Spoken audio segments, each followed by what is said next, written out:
پانی پر گھوڑے دوڑانے والے سعد بن ابی وقاص رضی اللہ تعالیٰ عنہ، وہ صحابی جن کا ہر تیر نشانے پر لگتا۔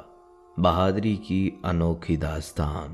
بسم اللہ الرحمن الرحیم۔ السلام علیکم ناظرین گرامی، رسول اللہ صلی اللہ علیہ وآلہ وسلم کے انتہائی قریبی ساتھی، صحابی رسول، مجاہد اسلام اور فاتح فارس سعد بن ابی وقاص رضی اللہ تعالیٰ عنہ، وہ عظیم ہستی جنہیں نبی کریم صلی اللہ علیہ وآلہ وسلم نے اپنے ننیالی رشتے کی نسبت سے قرب عطا فرمایا، جن کے لیے دعا فرمائی کہ ان کا تیر کبھی خطا نہ جائے، اور جن کی زندگی بہادری، یقین اور توکل کی روشن مثال بن گئی۔ یہ وہ شخصیت ہیں جنہوں نے کم عمری میں اسلام قبول کیا، ماں کی شدید مخالفت کا سامنا کیا، مگر ایمان سے ایک قدم پیچھے نہ ہٹے، ہجرت کی آزمائشیں دیکھیں اور میدان جنگ میں اسلام کے دفاع کے لیے اس شان سے ڈٹے کہ تاریخ نے انہیں مجاہد اسلام کے نام سے یاد رکھا۔ آج ہم حضرت سعد بن ابی وقاص رضی اللہ تعالیٰ عنہ کی زندگی کے انہی ایمان افروز اور حیران کن واقعات کو تفصیل سے جانیں گے۔ ان کا قبول اسلام کا سبق آموز واقعہ، ہجرت کے لمحات، غزوات میں ان کی شرکت اور وہ تاریخی معرکے جن میں ان کی قیادت نے اسلامی پرچم کو سربلند کیا۔ بلکہ اسی ویڈیو میں آپ یہ بھی جانیں گے کہ حضرت سعد بن ابی وقاص رضی اللہ تعالیٰ عنہ نے پانی پر گھوڑے کیسے اور کیوں دوڑائے تھے، وہ کون سا ایمان تھا، وہ کون سا یقین تھا کہ دریا کی موجیں بھی رکاوٹ نہ بن سکیں۔ ناظرین، یہ صرف ایک واقعہ نہیں، یہ توکل، جرت اور اللہ پر کامل اعتماد کی وہ داستان ہے جو تاریخ کے اوراق میں سنہری حروف سے لکھی گئی۔ تو آئیے ناظرین، سب سے پہلے چلتے ہیں حضرت سعد بن ابی وقاص رضی اللہ تعالیٰ عنہ کے سلسلہ نسب کی طرف، تاکہ آپ جان سکیں کہ یہ عظیم ہستی کس خاندان سے تعلق رکھتے تھے۔ ان کا نام سعد، کنیت ابو اسحاق، والد مالک اور والدہ کی کنیت ابو وقاص تھی۔ زمانہ جاہلیت ہو یا زمانہ اسلام، ہمیشہ ان کا نام سعد ہی رہا، اسی لیے تاریخ میں آپ کو سعد بن مالک یا سعد بن ابی وقاص دونوں ناموں سے یاد کیا جاتا ہے۔ حضرت سعد کی والدہ کا نام ہمنا تھا، اور دلچسپ بات یہ ہے کہ یہ وہی خاندان تھا جس سے نبی کریم صلی اللہ علیہ وآلہ وسلم کے ننیال کا بھی تعلق تھا، اسی لیے حضرت سعد رضی اللہ تعالیٰ عنہ رشتے میں آپ صلی اللہ علیہ وسلم کے ماموں بھی کہلائے۔ سرور کائنات صلی اللہ علیہ وسلم نے خود بھی بارہا اس رشتے کا اقرار فرمایا، بلکہ ایک مرتبہ حضور صلی اللہ علیہ وسلم صحابہ کرام کے ساتھ تشریف فرما تھے کہ حضرت سعد کی آمد ہوئی۔ آپ صلی اللہ علیہ وسلم نے فرمایا، یہ میرے ماموں ہیں، اور ایسا اگر کسی کا ماموں ہو تو مجھے دکھائے۔ دوستو، حضرت سعد بن ابی وقاص کا قبول اسلام کا واقعہ بھی انتہائی ایمان افروز ہے۔ حضرت سعد فرماتے ہیں کہ اسلام قبول کرنے سے 3 دن پہلے مجھے ایک خواب آیا جو میری روح کو ہلا کر رکھ گیا۔ خواب میں میں نے خود کو اندھیری اور طوفانی سمندر کی لہروں میں ہچکولے کھاتے ہوئے پایا۔ ہر لمحہ ایسا لگ رہا تھا جیسے میں ڈوب رہا ہوں، کہیں سے روشنی نظر نہیں آ رہی، اور پھر اچانک ایک چمکتا ہوا چاند نمودار ہوا۔ میں نے اس کی طرف دوڑ لگائی اور حیرت سے دیکھا کہ کچھ لوگ پہلے ہی مہتاب کے قریب پہنچ چکے ہیں۔ میں نے غور کیا اور پہچان گیا، وہ تھے زید بن حارثہ رضی اللہ تعالیٰ عنہ، علی بن طالب رضی اللہ تعالیٰ عنہ اور حضرت ابو بکر صدیق رضی اللہ تعالیٰ عنہ۔ میں نے ان سے پوچھا، آپ یہاں کب آئے؟ انہوں نے مسکرا کر کہا، بس ابھی آئے ہیں۔ صبح ہوئی تو مجھے پتہ چلا کہ نبی صلی اللہ علیہ وآلہ وسلم لوگوں کو پس پردہ دین کی دعوت دے رہے ہیں۔ میرا دل جھوم اٹھا، میں نے فوراً سمجھ لیا کہ اللہ تعالیٰ نے میرے لیے خیر و برکت اور ہدایت کا ارادہ کیا ہے۔ میں فوراً آپ صلی اللہ علیہ وآلہ وسلم کی تلاش میں نکلا۔ محلہ جیاد کی ایک چھوٹی سی گھاٹی میں نے آپ صلی اللہ علیہ وسلم کو پایا۔ عصر کی نماز ختم ہو چکی تھی۔ آپ صلی اللہ علیہ وسلم نے اپنی شفقت اور محبت سے مجھے خوش آمدید کہا۔ میں نے اسلام قبول کرنے کی تمنا ظاہر کی اور آپ صلی اللہ علیہ وسلم نے بلا تاخیر مجھے مشرف اسلام فرمایا، اور سب سے حیران کن بات، وہ 3 حضرات جو میں نے خواب میں دیکھے تھے حقیقت میں میرے سامنے آ گئے۔ دوستو، اسلام قبول کرنے کے فوراً بعد حضرت سعد بن ابی وقاص رضی اللہ تعالیٰ عنہ کو ایک ایسی آزمائش کا سامنا کرنا پڑا جس نے ان کے ایمان اور صبر کو حقیقت میں آزمایا۔ حضرت سعد رضی اللہ تعالیٰ عنہ فرماتے ہیں کہ جیسے ہی میری ماں کو معلوم ہوا کہ میں اسلام قبول کر چکا ہوں تو وہ بالکل آگ بگولا ہو گئیں۔ میری ماں، جن سے میری محبت اور عقیدت بے حد تھی، جن کی خدمت میں اپنی زندگی کا سب سے بڑا فخر سمجھتا تھا، اچانک مجھ سے سختی کرنے لگی۔ انہوں نے کہا، اے سعد، یہ کیسا دین ہے جس نے تمہیں اپنے والدین کے دین سے منحرف کر دیا؟ یا تو تم یہ دین چھوڑو یا میں مرتے دم تک نہ کچھ کھاؤں گی نہ پیوں گی، اور غم سے تیرا کلیجہ پھٹ جائے گا، شرمندگی اور طعنہ تمہارا مقدر ہوگا۔ حضرت سعد فرماتے ہیں کہ دل چاہتا تھا ماں کی عزت اور محبت کا حق ادا کروں، لیکن ساتھ یہ بھی جانتا تھا کہ اللہ اور اس کے رسول صلی اللہ علیہ وآلہ وسلم سے محبت سب سے بڑی ہے۔ میں نے ماں سے کہا، امی جان، مجھے آپ سے محبت ہے، مگر اللہ اور اس کے رسول صلی اللہ علیہ وسلم سے محبت اس سے کہیں زیادہ ہے، میں یہ دین ہرگز نہیں چھوڑوں گا۔ ماں اپنی دھمکی پر قائم رہیں اور کھانا پینا چھوڑ دیا۔ کئی دن انہوں نے بغیر کھائے پیے گزارے، جسم لاغر، ہڈیاں کمزور، لیکن حضرت سعد ہر بار آ کر عاجزی اور محبت سے التجا کرتے کہ چند لقمے لے لیں، پانی پی لیں، مگر ماں سختی سے انکار کرتی رہیں۔ حضرت سعد فرماتے ہیں کہ جب میں نے یہ نازک حالت دیکھی تو دل میں پختہ عزم کر لیا کہ چاہے 1000 جانیں چلی جائیں، میں اس دین کو ہرگز نہیں چھوڑوں گا، اور اسی پختہ عزم نے میری ماں کے دل کو بدل دیا۔ بالآخر انہوں نے چند لقمے کھائے اور پانی پیا، اور اللہ رب العزت نے یہ حقیقت بھی واضح کر دی کہ والدین کے دباؤ میں آئیں تو حق کی راہ سے نہ ہٹنا، بلکہ ان کے ساتھ نیک سلوک کرنا۔ یہ واقعہ نہ صرف حضرت سعد رضی اللہ تعالیٰ عنہ کے ایمان کی طاقت کو ظاہر کرتا ہے، بلکہ ہمیں یہ بھی سبق دیتا ہے کہ اصل ایمان وہ ہے جو ہر مشکل کے سامنے ثابت قدم رہے، چاہے پیاروں کا ہی دباؤ کیوں نہ ہو۔ ناظرین، تاریخ کے سنہرے اور بہادری سے بھرے صفحات میں ایک اور حیران کن واقعہ محفوظ ہے۔ حضرت عمر فاروق رضی اللہ تعالیٰ عنہ کے دور خلافت میں حضرت سعد بن ابی وقاص کی سپہ سالاری میں اسلام کے مجاہدین نے جنگ قادسیہ میں ایک ایسا کارنامہ انجام دیا جس کی گونج صدیوں بعد بھی سنائی دیتی ہے۔ قادسیہ کی شاندار فتح کے بعد حضرت سعد رضی اللہ تعالیٰ عنہ نے بابل کی طرف پیش قدمی کی اور آس پاس کے علاقوں کو فتح کر کے اسلام کا پرچم سر بلند کیا۔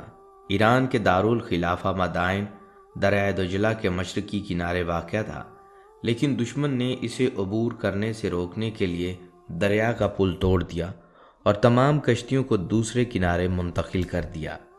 دریا کی زبردست طغیانی اور بہائے ہوئے پانی نے ہر کسی کو حیران کر دیا، مگر حضرت سعد رضی اللہ تعالیٰ عنہ نے اللہ کا نام لیا اور اپنے گھوڑے کو دریائے دجلہ میں ڈال دیا۔ ان کے پیچھے دیگر مجاہدین نے بھی اپنے گھوڑے اتار کر دریائے طغیانی کو عبور کرنے لگے۔ کسی شاعر نے بھی ان کی بہادری کو یوں بیان کیا ہے، دشت تو دشت دریا بھی نہ چھوڑے ہم نے، بحر ظلمات میں دوڑا دیے گھوڑے ہم نے۔ دشمنوں نے جب دیکھا کہ مجاہدین اسلام دریائے دجلہ کے پھنکارتے ہوئے پانی کا سینہ چیرتے ہوئے مردانہ وار بڑھے چلے آ رہے ہیں تو ان کے ہوش اڑ گئے اور دیوانہ وار کہنے لگے، دیو آ گئے، دیو آ گئے۔ یہ کہتے ہوئے سر پر پیر رکھ کر بھاگ کھڑے ہوئے۔ شاہ کسریٰ کا بیٹا یزدگرد اپنا حرم یعنی گھر کی عورتیں اور خزانے کا ایک حصہ پہلے ہی حلوان بھیج چکا تھا، اب خود بھی مدائن کے در و دیوار پر حسرت بھری نظر ڈالتا ہوا بھاگ نکلا۔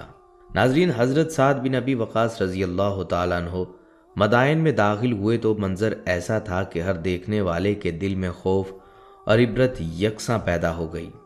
شہر کا ہر گوشہ سناٹے میں ڈوبا ہوا تھا، ہر عمارت، ہر محل اور سرسبز باغ سب کچھ خاموشی سے دنیا کی فانی حقیقت کا اعلان کر رہے تھے۔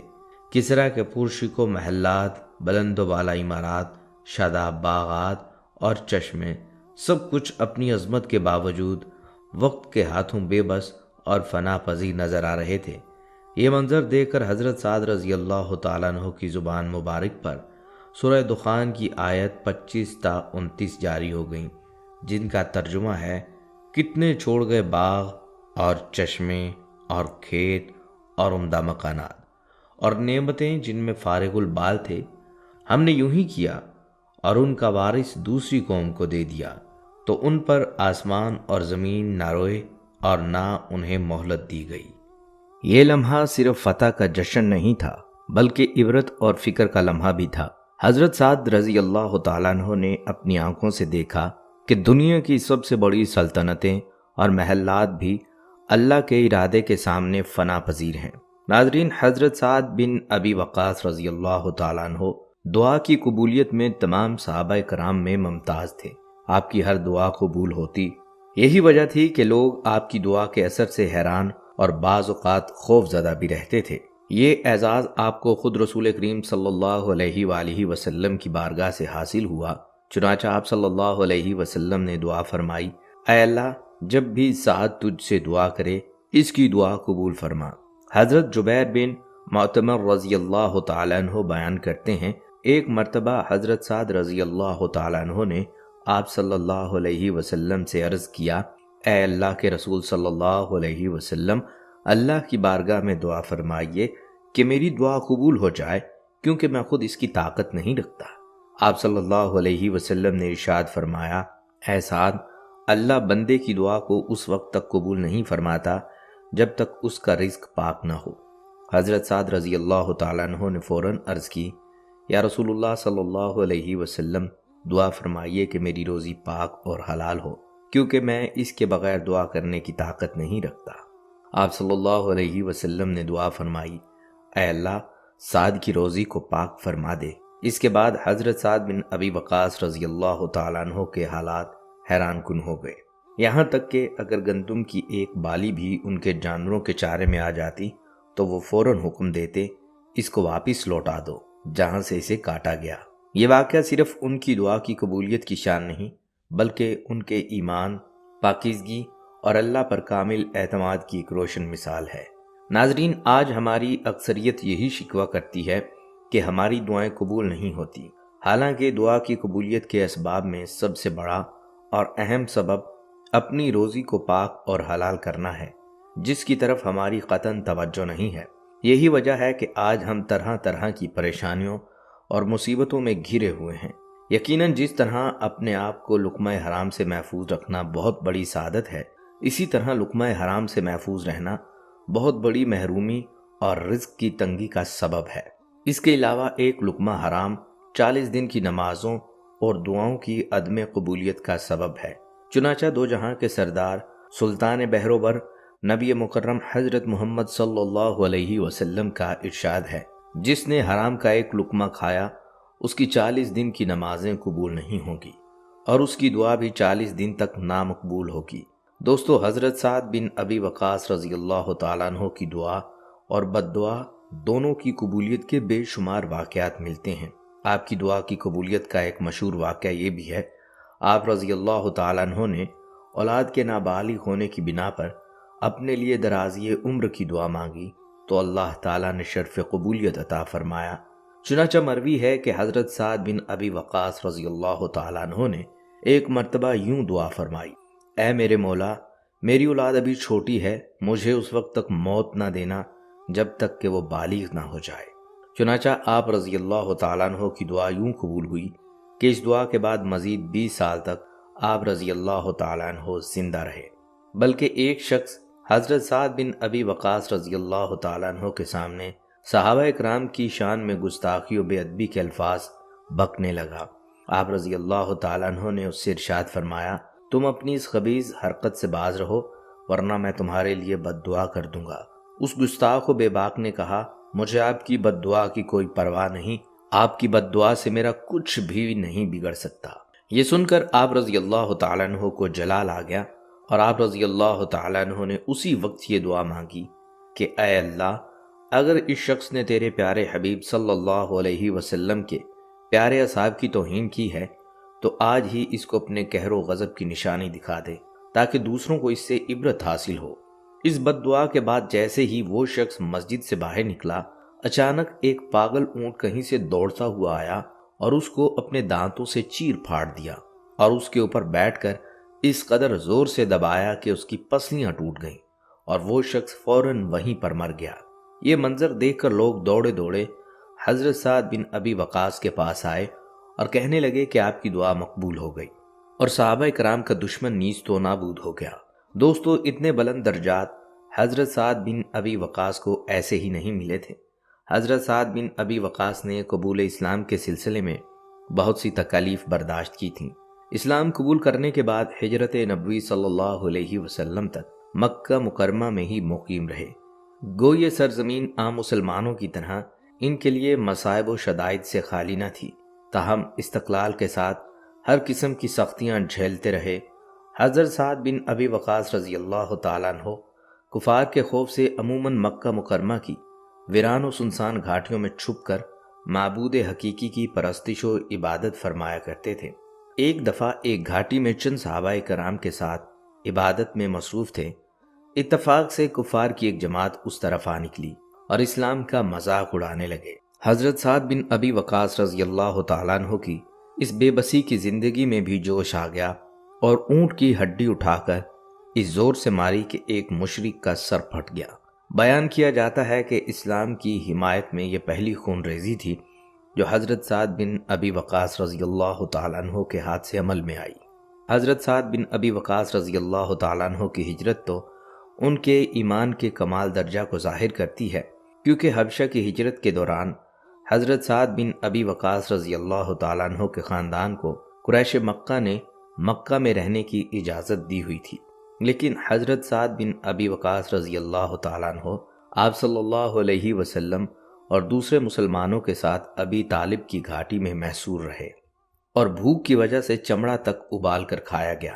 اس کے بعد مکہ میں جب کفار کے ظلم و ستم سے مسلمانوں کا پیمانہ صبر و تحمل لبریز ہو گیا تو حضور صلی اللہ علیہ وسلم نے صحابہ اکرام رضوان اللہ اجمعین کو ہجرت مدینہ کا حکم دیا۔ اس حکم عام کی بنا پر حضرت سعد بن ابی وقاص رضی اللہ تعالیٰ عنہ نے مدینہ منورہ کی راہ لی اور اپنے بھائی عتبہ بن ابی وقاص رضی اللہ تعالیٰ عنہ کے مکان میں فروکش ہوئے، جنہوں نے ایام جاہلیت میں ایک خون کیا تھا اور انتقام کے خوف سے مدینہ منورہ میں سکونت اختیار کر لی تھی۔ یہاں پہنچ کر مسلمانوں کو آزادی و طمانینت نصیب ہوئی، تاہم قریش مکہ کی حملہ آوری کا خطرہ موجود تھا۔ حضور صلی اللہ علیہ وسلم نے پیش بینی کر کے عبدہ بن الحارث رضی اللہ تعالیٰ عنہ کو 60 یا 80 سواروں کے ساتھ غنیم کی نقل و حرکت دریافت کرنے کے لیے روانہ فرمایا۔ سعد بن ابی وقاص رضی اللہ تعالیٰ عنہ بھی اس جماعت میں شامل تھے۔ غرض دورہ کرتے ہوئے حجاز کے ساحلی علاقہ میں قریش کی ایک بڑی تعداد سے مٹ بھیڑ ہوئی۔ چونکہ محض تجسس مقصود تھا اس لیے کوئی جنگ پیش نہ آئی، مگر حضرت سعد بن ابی وقاص رضی اللہ تعالیٰ عنہ کو کہاں تاب تھی، انہوں نے ایک تیر چلا دیا۔ چنانچہ یہ اسلام کا پہلا تیر تھا جو راہ خدا میں چلایا گیا۔ حضرت سعد بن ابی وقاص رضی اللہ تعالیٰ عنہ اپنی عظمت کے عروج پر اس وقت پہنچے جب سیدنا عمر بن خطاب رضی اللہ تعالیٰ عنہ نے ایران پر ایسی چڑھائی کا ارادہ کیا جس سے ایرانیوں کی سلطنت کا خاتمہ ہو، ان کے تخت منہدم ہو جائے، سرزمین ایران سے بت پرستی کی جڑیں اکھاڑ پھینکی جائیں۔ اس لیے تمام سرکاری نمائندوں کو خطوط ارسال کیے اور اس میں یہ لکھا کہ جس کے پاس ہتھیار، گھوڑا اور جنگی ساز و سامان ہو وہ فوراً میری طرف روانہ کر دیا جائے۔ آپ امیر المومنین کے خطوط ملنے پر ہر جانب سے جنگی قافلہ آپ کی طرف روانہ ہوا۔ جب تمام وفود مدینہ منورہ پہنچے تو سیدنا عمر فاروق رضی اللہ تعالیٰ عنہ نے ارباب حل و عقد سے مشورہ کیا کہ لشکر اسلام کا سالار کسے بنایا جائے۔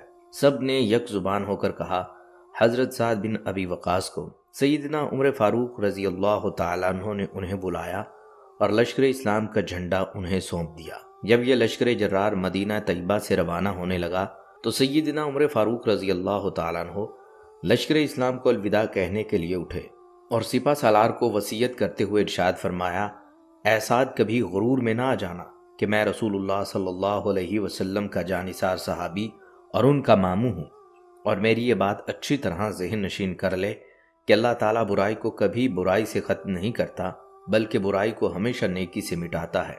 اے سعد، یاد رکھنا، اللہ رب العزت کے یہاں خاندانی برتری کی کوئی حیثیت نہیں، وہاں تو صرف اطاعت سے ہی برتری حاصل ہے۔ دنیاوی اعتبار سے معزز اور کم تر لوگ اللہ کے یہاں بالکل برابر ہیں۔ اللہ ان سب کا رب ہے اور وہ سبھی اسی کے بندے ہیں۔ وہاں تو فضیلت تقوی کی وجہ سے ملتی ہے، اطاعت اور فرما برداری سے بلند مقام حاصل ہوتا ہے۔ ہمیشہ نگاہ رکھو جسے نبی کریم صلی اللہ علیہ وسلم نے سر انجام دیا۔ اس مشن کو آگے بڑھانا ہمارا اجتماعی فرض ہے، جسے رسول اللہ صلی اللہ علیہ وسلم نے جاری کیا۔ سیدنا فاروق اعظم رضی اللہ تعالیٰ عنہ کی اس نصیحت کو سن کر لشکر میدان جہاد کی جانب روانہ ہوا۔ اس لشکر میں 99 بدری صحابہ کرام اور 319 بیعت رضوان میں شریک ہونے والے اور 300 فتح مکہ میں شرکت کرنے والے اور تقریباً 700 صحابہ کرام کے نوجوان بیٹے شامل تھے۔ حضرت سعد بن ابی وقاص رضی اللہ تعالیٰ عنہ نے کمانڈر ان چیف کی حیثیت سے قادسیہ کے مقام پر لشکر کو پڑاؤ ڈالنے کا حکم دیا، وہیں لشکر کو ترتیب دیا اور دشمن اسلام سے زوردار مقابلہ کیا۔ لڑائی کے آخری دن مسلمانوں نے عزم کیا کہ آج فیصلہ کن معرکہ آرائی ہو۔ انہوں نے دشمنوں کو چاروں طرف سے گھیرے میں لے لیا۔ مسلمان نعرہ تکبیر کہتے ہوئے دشمن کی صفوں میں جا گھسے۔ چشم زدن میں ایرانی لشکر کے سپہ سالار رستم کا سر قلم کر دیا۔ ایرانیوں نے جب اپنے سپہ سالار کا سر مسلمانوں کے نیزوں کی اینوں پر دیکھا تو حواس باختہ ہو گئے۔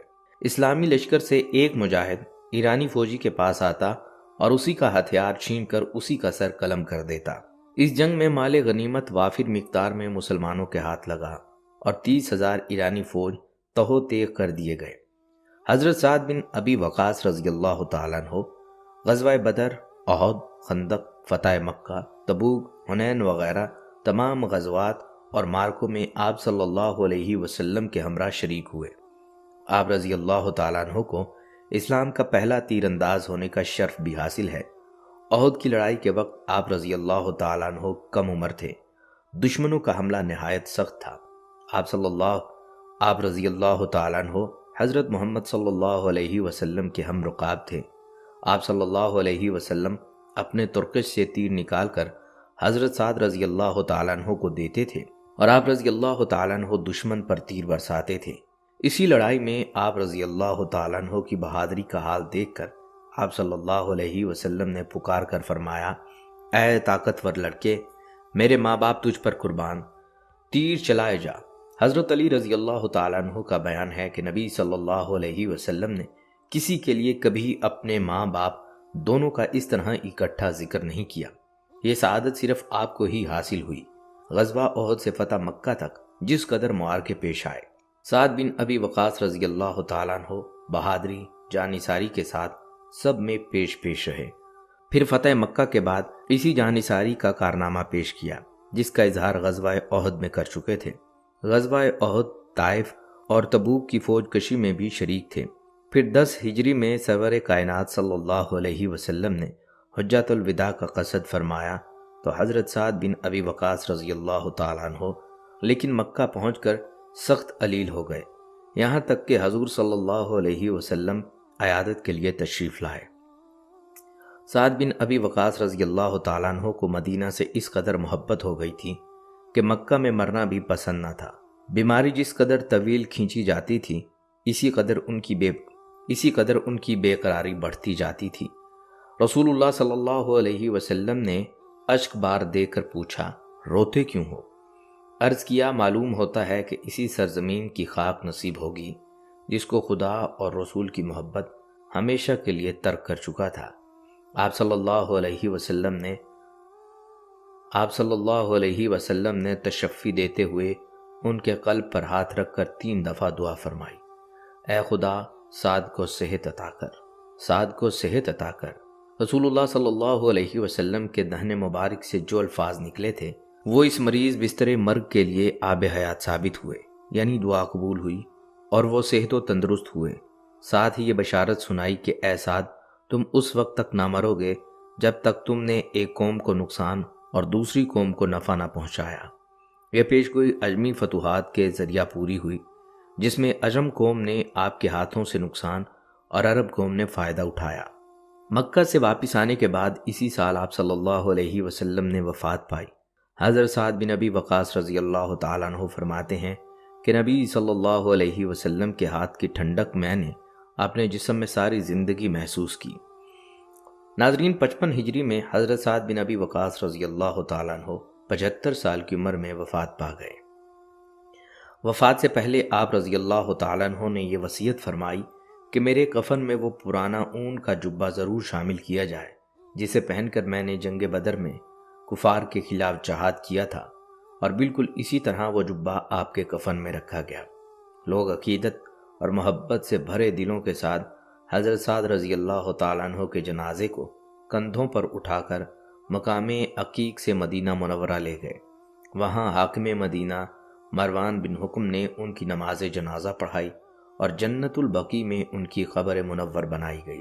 حضرت سعد رضی اللہ تعالیٰ عنہ عشرہ مبشرہ یعنی وہ 10 صحابہ کرام جنہیں جنت کی خوشخبری دی گئی تھی، ان میں سب سے آخری تھے جنہوں نے دنیا سے رخصت لی، اور ان کے بعد دنیا عشرہ مبشرہ کے ظاہری وجود سے خالی ہو گئی، مگر ان کی برکات اور فیوز کا سلسلہ ہمیشہ جاری رہا اور رہے گا۔ ہماری دعا ہے اللہ تعالی ہمیں صحابہ اکرام کی زندگیوں سے فیض یاب عطا فرمائے اور ان کی تعلیمات کو سمجھنے اور عام کرنے والا بنائے۔ آمین یا رب العالمین۔